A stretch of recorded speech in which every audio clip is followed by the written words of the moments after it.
2034 FIFA বিশ্বকাপ আয়োজক Saudi আরব, যা নিশ্চিত হয় অনেক আগেই। এমনকি বিনা প্রতিদ্বন্দ্বিতায় মরুর দেশটি যে বিশ্ব আসরের আয়োজক হতে যাচ্ছে তাও জানা ছিল।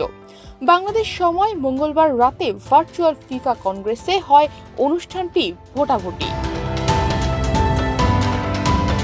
আয়োজক চূড়ান্ত করতে সদস্য দেশগুলোকে ভোট দিতে বলে ফিফা। সে একক প্রার্থী সৌদি আরব। ফিফার পক্ষ থেকে নামটির ঘোষণার পর সদস্যরা শুধু হাততালি দিয়ে সমর্থন জানান, আর এ সমর্থনই ভোট। তবে সৌদি আরবের বিশ্বকাপ আয়োজক হওয়াকে ভালো মনে করছে না মানবাধিকার সংস্থাগুলো। তাৎক্ষণিক প্রতিক্রিয়ায় human rights watch, amnesty international সহ 21টি মানবাধিকার সংস্থা যৌথ বিবৃতি দেয়। এ বিবৃতিতে বলা হয়, অভিবাসী কর্মী ও দর্শনার্থী সমর্থকদের জন্য সুপরিচিত ও গুরুতর ঝুঁকি থাকা সত্ত্বেও সৌদি আরবকে টুর্নামেন্ট আয়োজনের স্বত্ব প্রদান বিষয়ক ফিফার সিদ্ধান্তটি একটি বড় বিপদের মুহূর্ত চিহ্নিত করছে। তবে এবারই প্রথম নয়। সৌদি আরব বিশ্বকাপ আয়োজনের আগ্রহ প্রকাশ করার পর থেকেই এ নিয়ে সমালোচনা করে এসেছে সংস্থাগুলো।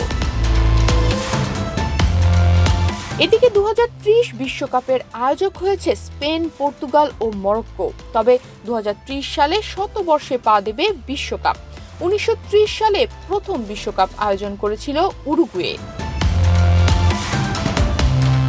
বিশ্বকাপের শতবর্ষ পূর্তিতে দেশটিতে ম্যাচ রাখার পরিকল্পনা নেয় ফুটবলের নিয়ন্ত্রক সংস্থা। একই সঙ্গে যুক্ত করা হয় আয়োজনের আগ্রহ প্রকাশ করা আর্জেন্টিনা, প্যারাগুয়েকেও।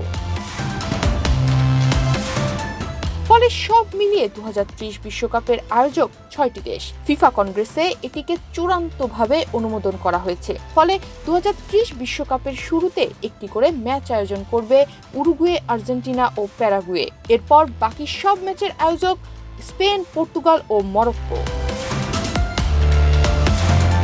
যদিও 2030 সালের বিশ্বকাপ আয়োজনে গ্রিসকে সঙ্গে নিয়ে প্রস্তাব দেয় সৌদি আরব, তবে স্পেন, পর্তুগাল ও মরক্কো 2030 বিশ্বকাপের আয়োজক হওয়ার জন্য বিড করার ঘোষণা দেয়।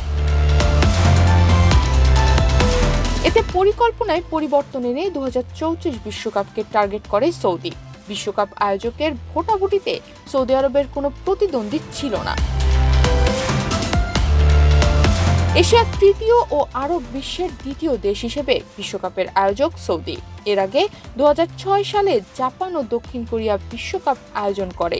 এরপর 2022 সালে আরব বিশ্বের প্রথম দেশ হিসেবে বিশ্বকাপের আয়োজক ছিল কাতার। তনিমা রহমান, বাংলাদেশ প্রতিদিন।